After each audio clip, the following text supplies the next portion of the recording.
श्रीगुरुभ्यो नमः। ॐ नमो भगवते वासुदेवाय। ॐ श्रीकृष्णाय परब्रह्मणे नमः। अथ दशमं दशकं सृष्टिवैविध्यवर्णनम्। वैकुण्ठवर्धितबलोऽथ भवत्प्रसादात् अम्भोजयो निरसृजत् किल जीवदेहान्।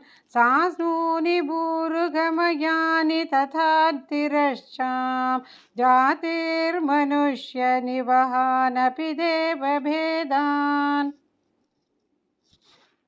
मिथ्याग्रहास्मि मतिरागविकोपभीतिः अज्ञानवृत्तिमिति पञ्चविधां ससृष्ट्वा उद्दामतामसपदार्थविधानदूनः तेने त्वदीयचरणस्मरणौ विशुद्ध्यै।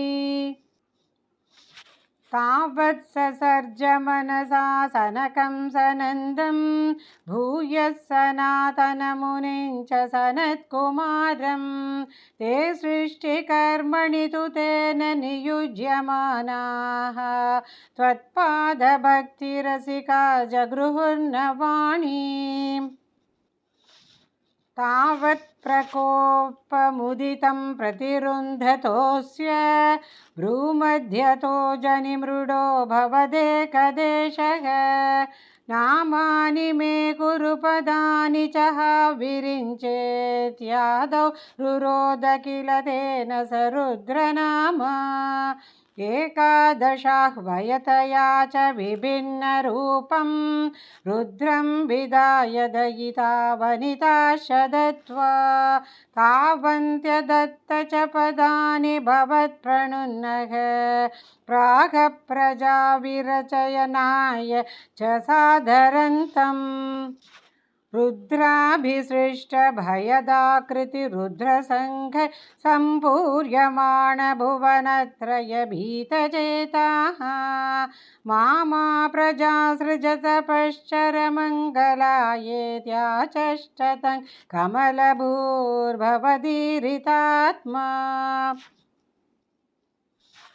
तस्याथ सर्गरसिकस्य मरीचिरत्रिः तत्राङ्गिरा क्रतुमुनिः प्रफुलः पुलस्त्यः अङ्गादजायत भृगुश्च वसिष्ठदक्षौ श्रीनारदश्च भगवन् भवदङ्घ्रिदासः धर्माधिकानभिसृजन्नथ कर्दमञ्च वाणीं विधाय विधिरङ्गजसङ्कुलोऽभूत् त्वद्बोधितैः सनकदक्षमुखैस्तनूजैः उद्बोधितश्च विरराम तमो विमुञ्चन्।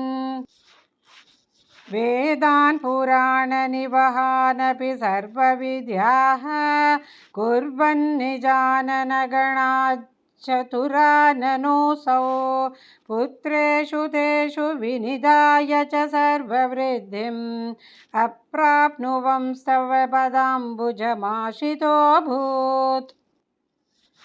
जानन्नुपायमथ तेऽहमजो निभज्य